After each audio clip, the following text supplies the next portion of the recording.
पदवीधर शिक्षक मतदारसंघाचे उद्या निकाल. मुंबई पदवीधर, मुंबई शिक्षक, कोकण पदवीधर, नाशिक शिक्षक मतदारसंघाची उद्या मतमोजणी.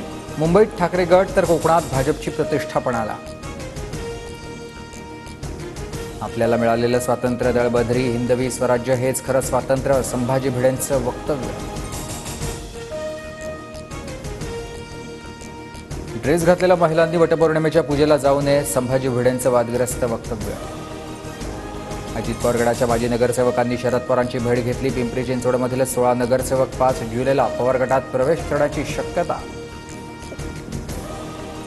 महाराष्ट्र हितासाठी एकत्र राहावं म्हणून नगरसेवकांनी भेट घेतली. आधीचा निर्णय हिताचा नव्हता असा नगरसेवकांचा निष्कर्ष.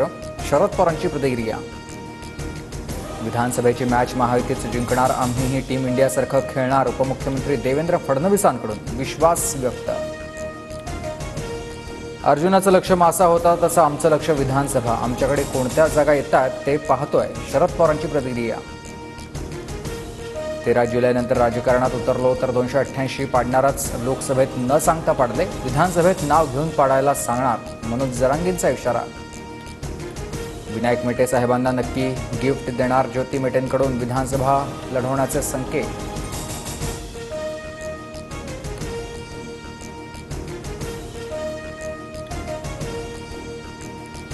राज्याच्या मुख्य सचिवपदी सुजाता सौनिक यांची नियुक्ती. राज्याच्या मुख्य सचिवपदी प्रथमच महिला अधिकारी सुजाता सौनिक यांनी पदभार स्वीकारला.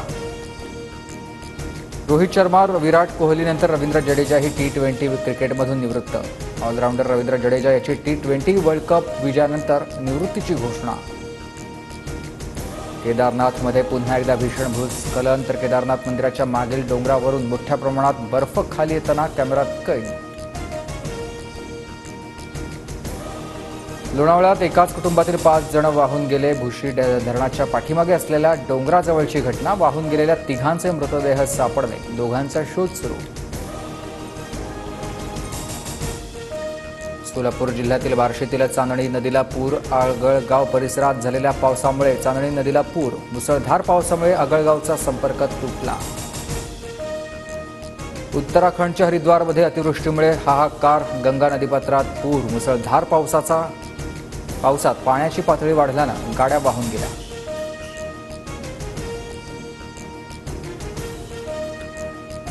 बीसीसीआयकडून टीम इंडियाला 125 कोटी रुपयांचं बक्षीस जाहीर. बीसीसीआय सचिव जय शहा यांची घोषणा.